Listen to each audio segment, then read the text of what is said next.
So what made you want to start a school? Because we just had a conversation some moments ago about sort of like the new lifestyle that you'll have to build. But like, was the school always in the cards for you, or was that something you decided you wanted to do like 5 or 10 years ago? Yes, I always worked with children, so as a volunteer. So I used to do consulting. I traveled, lived all over the world, and I basically, always checked out programs where I can volunteer. So I was teaching school. I opened libraries for kids.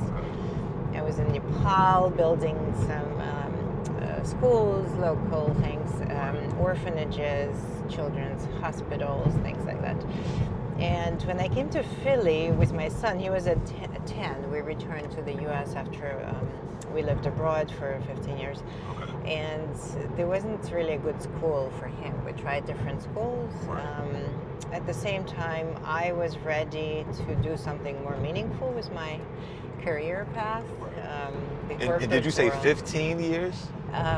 You lived abroad? Yeah. Okay, I just wanted to double check. That's what's I up. lived in the Middle East, and then I lived in Europe, then I lived in Moscow, and then I came back. That's awesome. And Constantine went with you? Yes, he moved. He traveled since he was 3. Right. Yeah, he used to speak Arabic and Russian.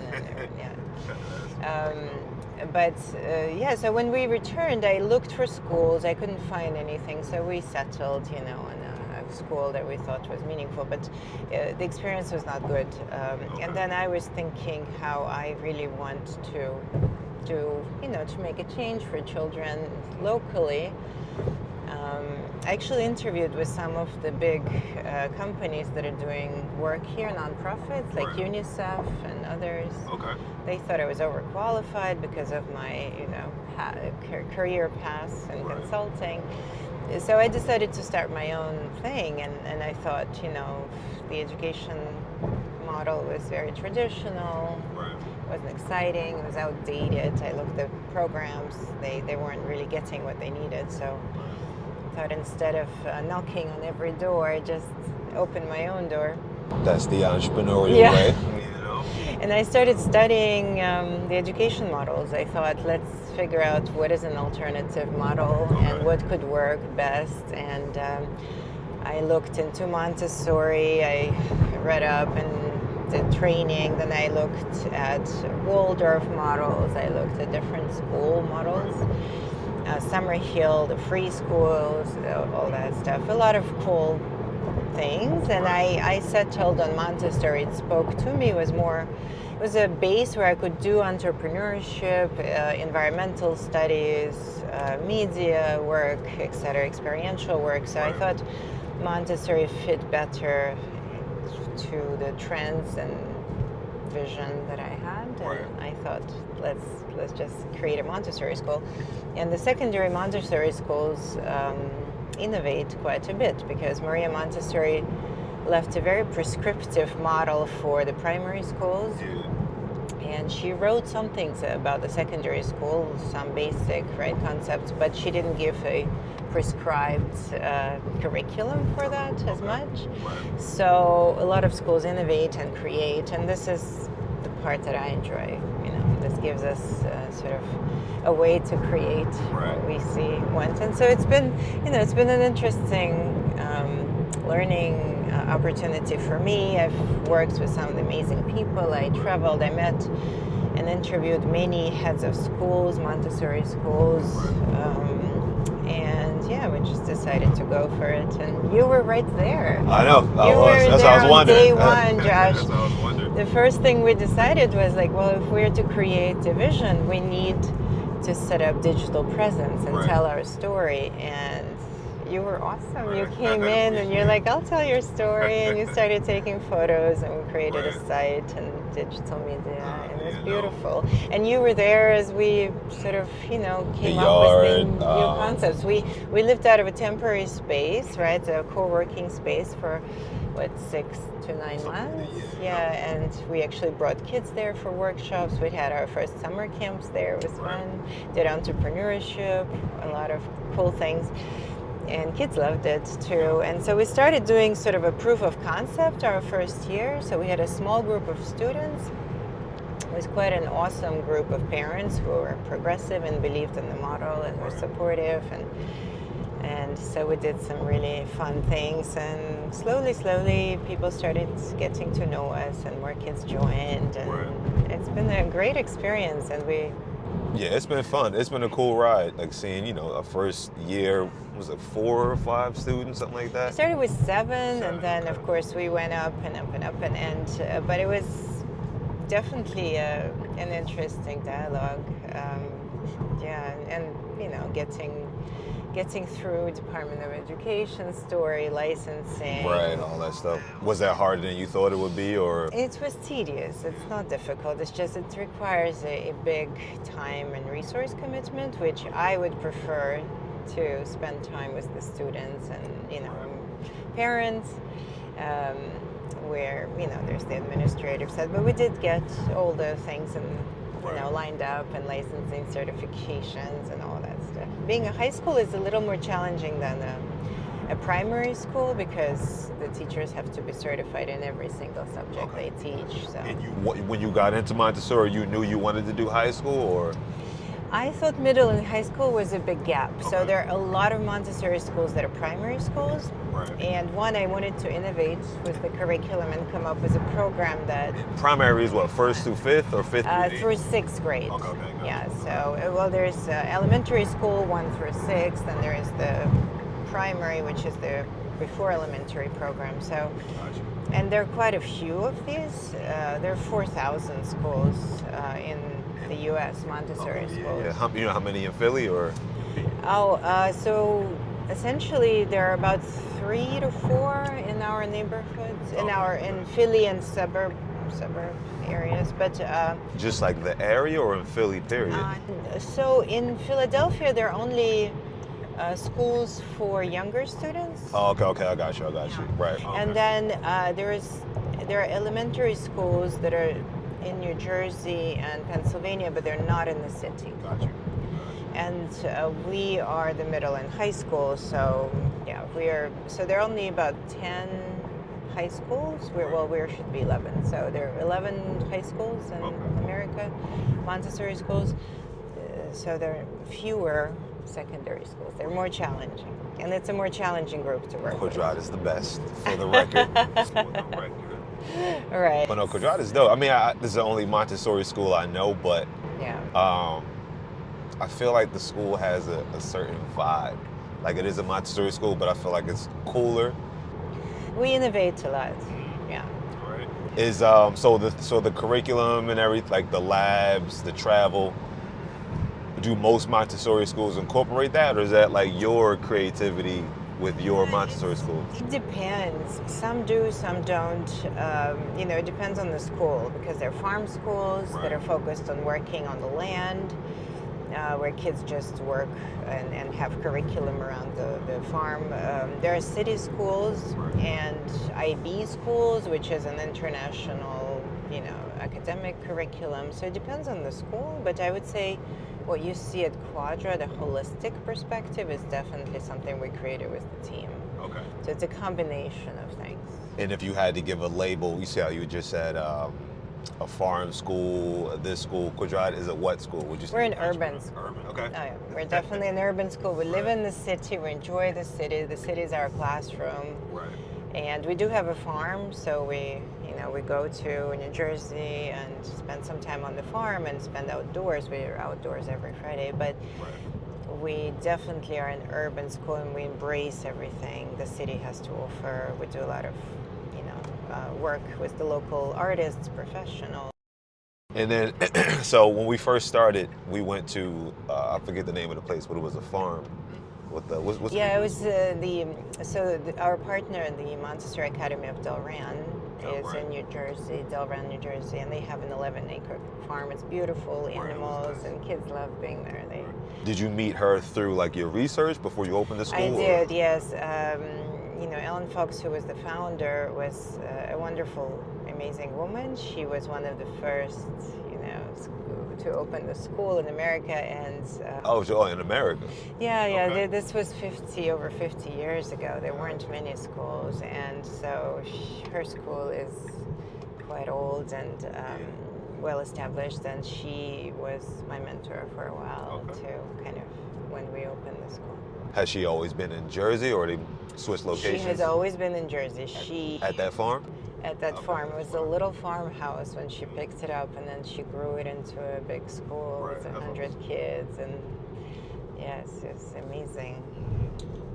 When you started traveling with the Quadrat kids, like abroad, was that the first time you'd done something like that outside of like, you know, your kids, like taking a bunch of kids overseas, or have you No, done I've things like- traveled before with students, but on volunteer trips. I did volunteer work before, but I was not always the organizer. We would travel with maybe an agency or someone else. Okay.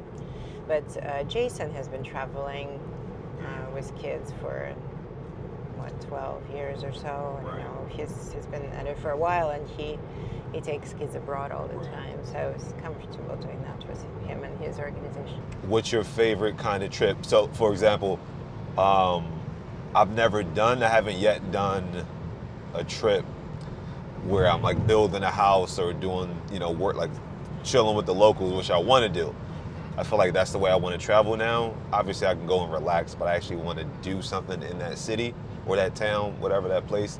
So I know you traveled a lot. What's your favorite kind of trip? Would you go and just let go and then relax and there's no responsibilities, or is it when you go and help a community or something like that? I do. I enjoy. I switched at some point. I used to travel a lot for work on Right. the plane every day globally for consulting. Then I started doing volunteer trips, and I really enjoy those. And the reason is I meet really cool people, volunteers that travel and spend basically their money and Right. vacations on helping others are amazing people.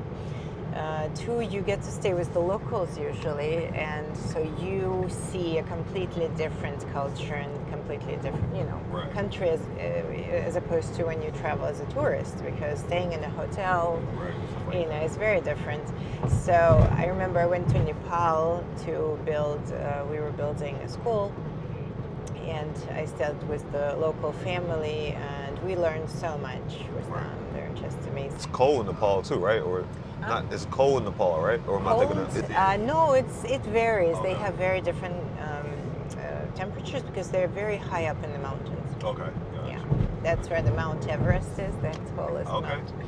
I saw it actually from a distance. A lot of hiking, and some of these villages are, 2,000 kilometers Oh, wow. up. It's so beautiful, the views. Yeah, and it's a very poor country, but because it's kids, everybody's happy because they don't have much, but they don't need much. They're Buddhists. It's a Buddhist country. Okay. So I really enjoyed it. I saw some of the Buddhist monasteries, but yeah, so I've done a lot. Thailand, I went as a volunteer as well. So I really enjoy that. I prefer if I have a chance. Usually these require a little bit more time, You okay? but if I can, I always do it. What's been like one of your favorite places? Was it Nepal or Thailand? Or? I loved Nepal. Thailand was also very, very special. We lived in a village near Ubud. It's in Bali, on the island of Bali. And I learned so much there. It was one of the first trips to Asia. And so the culture, I didn't know what to expect. And it was a beautiful experience. People were very giving, very supportive. There's this eco living, which we don't have, not because it's a VIP story, but because they don't have much. So they didn't, instead of plates, they'll use bamboo leaves Right. Yep. to eat, and that's okay. And you said eco living? Is that what? Yeah, it's like natural things, Yeah, natural yeah. fruit. There isn't much that Right. you can buy, so they use everything from the land. They, Yeah. the food grows there, the fruit, the leaves, which they use as dishes, the natural products for their housing, which they make, and the quality of living is really well done. Right. So you don't need a lot of money to just have a good Right, you can standard of sustain living, yourself, do right. yoga, do meditation. They build huts. So a regular house for a family has 5 little houses. Right. They're set up a certain way. There's a meditation space in the middle and a place where the family comes together, and then their grandparents live in a small hut next to them. And Right. So it's a very, there's a kitchen, common area, and so they build it with their hands. And you don't have to be rich to have these, this five Right. little house set up. Your family takes care of that, and you're sort of contributing, and everybody does something. They work. It was funny. I was jogging to my yoga studio. They had a beautiful yoga space, on top of the mountain. I was running to it in the morning. Right.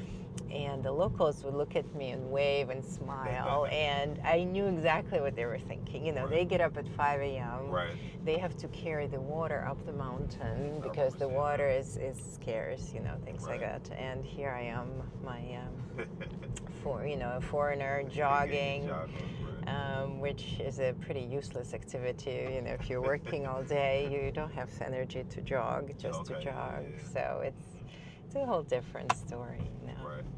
Have you, because I know we just talked about skydiving and extreme sports. Have you climbed a mountain? Like maybe not Everest, but I've like been that? up in the mountains, but not super high. No, Okay. I've never done high. I have done a lot of long distance hiking, I guess. For a week, we would go out with backpacks and in Okay. Appalachia trails and sleep and then continue walking. Okay. White water rafting also would go like on a 3 or 4 days. So we'd start at the top of the mountain and go down on the raft Right. with everything and stay overnight. Okay. But really not high up. I mean, I've been high up in the mountains, but only when the Alps, when I snowboarded. That was Okay. the highest. Yeah. Is snowboarding more difficult than skiing, or I don't know. I don't know how to you don't know how to ski. ski? Okay. And I tried it one time. It was a funny experience, but I prefer the snowboard. I suspect it's Yeah. similar. Depends on. It looks cool. I've always wanted to Yeah, go I snowboarding. enjoy boards. Boards, I'm comfortable on the board, but Right. V, how many countries has she been to? really, Because that's like your travel buddy now. Right? yeah, she's small. She's now 6, and yeah, she travels everywhere I go now. But I don't travel as much because pandemic settled us a Right. bit. But yes, we travel probably 4 or 5 times a year, and Okay, that's a lot. I mean, it's good. That's healthy. it is good. It That's is a good lot. because mom has a travel bug, so Oh, I right. cannot travel. If I don't travel, She'll probably have it now. yes. So I'm traveling. My son is traveling. Constantine. He's Right. now on his own, and he's still traveling. He's in New York now, going to No, school. he moved to the pilot school, and he's in Oh, Florida. right. He just Is it got Embry his- Riddle or a different pilot school? Different. It's called Skyborn. Okay, It's yeah, a British yeah. school, and he just got his license. So it's 3 months, and Right. now he's gotten his first solo flight. And Right. Yeah, he told me last time we talked. I was like, "You want to be a pilot? That's what's yeah, up." he's traveling. He's going to a snowboarding music fest Right. in France. Okay. He's been saving up to go. It's a big event, and he's Right. super excited. It's a Now- music fest in the mountains, and Now, obviously, there's many different types of education, right? You need, traditional meaning like, school, books, history, math, stuff like that. But then there's also like the education of the world by traveling, right? Right. Hypothetically, if your child could only do one, right, in this particular world, where they can either go to school and learn and no travel, or they would have to learn from the world, what would you decide for your child? go travel. Go travel? Yeah, there's nothing. Experiencing life is the way to learn. Right. And Montessori schools try to imitate that with jobs and everything we do that's real, and Right. with real people, real things we do. But definitely, when you travel, you learn so much. Especially as a young person, if you're open to experiences, it is an amazing opportunity. Languages, culture, Right. standards. My concept of what's right, what's wrong, what is accepted, what's not accepted, what is the norm changed so much as I traveled, because what we believe is a must-have or a normal situation, may not be at all in a different country. Right. Exactly. And so that changes your perspective so much. But I learned most on travel. That's why I insist to bring my daughter with me all the time. Which is good. I I don't watch a lot of TV, but one of my favorite media channels is Vice. You ever heard of Vice? Mm-mm. Vice has like some of the best programming on TV. It's Oh, like it's raw, like the yeah. documentaries. Oh, nice. They'll have reporters Mm-hmm. that'll get inside access to like the most dangerous cartels. It's like stuff like that. Oh, right. Military, where they have Seeing the cameras, you world. can see like what it's like in war, things like that. Right. So, and one of my favorite types of programming that they have are those Mm-hmm. shows where they like get behind the scenes with cartels and they'll have like close calls or, Mm-hmm. right? Have in your travels, have you ever had any sketchy or janky close calls where you like, whew? Yeah, all the time, all the time. Yeah. Oh yes, What was I've like- been, Yeah. the metro station I used to take in Moscow to my office every morning Right. got blown up by Chechens one day. Like blown up with like explosive blown Yeah, up? they took first hostages, then they blew them up because Russians were refusing to cooperate and whatnot. So that was just 2 blocks from, Right. I was just lucky that I wasn't there in the morning. Seriously. The bazaar in Cairo, which we visited with my son almost daily for things. It's a big market in the Bazaar, middle of that's the what it is. city. Right. Got blown up by extremists at some point. Wow. I was in Cairo when a lot of protests started, anti-American protests, and Condoleezza Rice arrived, and I think she had a skirt that was above her knee or something. Oh, that was a and big as deal. a diplomat, everybody got offended. She Right. knew better. So there were riots and Isn't it interesting, like how like the human nature in general is so interesting? How, yeah, they got offended. They thought it was a kind of Right. story for disrespect basically. Right. And so I was in the middle of the square. I remember my mom called me because the protests were all over, and my driver said, "You're not American, you're Russian right now. Speak Okay, Russian, yeah, don't okay, speak." yeah, So I can right, pull yeah, both right. sides, Ukrainian, Russian. He's Right. like, "Don't, whatever it is, you're not American." And so we're in the middle of the square, and people are around us, and they're shaking the car, and they're sort of, Wow. they're like anti-American protests, and he's trying to make our way to the other side of the city for our meeting. That is crazy. And my mom calls me and she said, "Oh, I'm watching the television. There are a lot of riots in the city. Please don't go out." And I said, "Oh, no, don't worry. We're fine. You're watching I'm too just at the much spa, TV, right?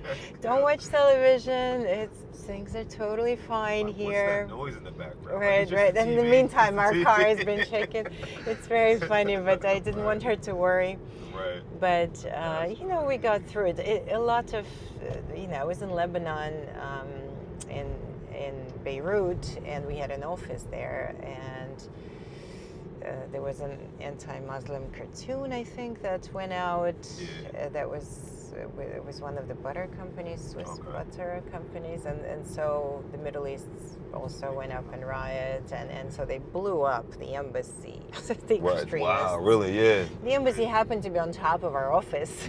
Wow. So I was sitting in my, in the morning, and I opened the newspaper because I've always read to check, make sure what's happening in the region. And so I opened the newspaper, and in the front page there is a picture of a building burnt, and I thought, oh my God, looks familiar. Right. It's like, oh, that's my office.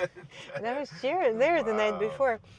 That's crazy. Yeah, so things happen around me. I'm very, very lucky because Right. something or someone is protecting Right, me. right, seriously, Because they right. get me out of the country just before everything happens. Right. So my family left Ukraine, Kiev, just before the Soviet Union collapsed. Okay, yeah. So when we left, things were normal, safe. Right. There was nothing, no violence or anything like that, and it's been like that for 3 generations. Okay. Soviets had a system, Right. everything was okay. So when we left, and then of course I left end of '89, Yeah. '88, and then the collapse happened, and so everything just went upside down, and there's a lot of the '90s were horrible, but I wasn't there. Well, I knew okay. of it, but I was already in Italy and in the U.S. But Yeah. things like that happen. I left Egypt also by chance for family reasons, to Moscow, and then the Arab Spring happened. Okay, and yeah, right. I was in Cairo. It was very peaceful, and there was no violence. Have you ever gone to a place like knowing that there's like unrest there, or it usually happened while you were already there, like something? Yeah, I've never gone on purpose. Right. I've always traveled for work or projects, and most places were cleared. They were safe to travel to. Right. But it just so happened that most countries are not stable as Right. the U.S. is. So basically, things happened while I was there. Do you do you still dance? 'Cause I know you've been dancing for like years, right? Yeah, I've been dancing since I was 5, probably ballroom, everything. Yeah, I like to dance. It's recreational now. Right. But I used to perform. I started in ballroom, many years of ballroom competitions, things like that. Then when I traveled and we moved from Ukraine in Italy and then in the US, I couldn't find sort of more serious ballroom work, so I started doing modern ballet. Then somebody picked me up to do some Broadway musicals. Okay. And then I got into basically stage movement. Okay. Really a lot of different things, and then later I got into Argentine tango, which I loved, Right. and then more Latin salsa, all that stuff. Okay. You got into ballroom because like that's what was available, or you like? I like enjoyed ballroom it. music? I enjoyed it when I was younger. Yeah, I really enjoyed it. But it was funny. It wasn't cool at the time. Right. And Anywhere or just in where you were among from, or? teenagers, Yeah, like okay. it wasn't a cool thing to do. So I was hiding it. I trained at night 3 hours a day, Okay. every day, Serious. and yeah, it was very serious. And no one knew about it. Got you. Right. Yeah. Do you think that helped? I mean, you may have already been disciplined, but do you think that helped shape like your level of discipline now, since like you put in so many hours of training young?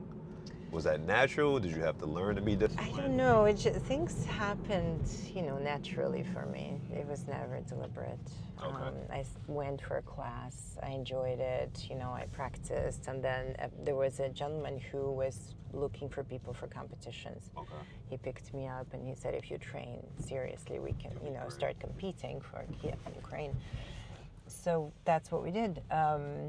The same with many other things I've done in life. They're all by chance. Right. I just started. I was doing dancing.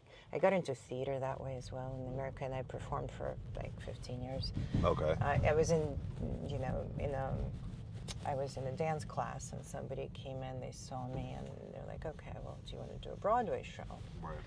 And I tried Broadway, and then I wanted to do more more serious Different. Okay, stuff. okay, And gotcha. so I got into theater that way as well. So just chance.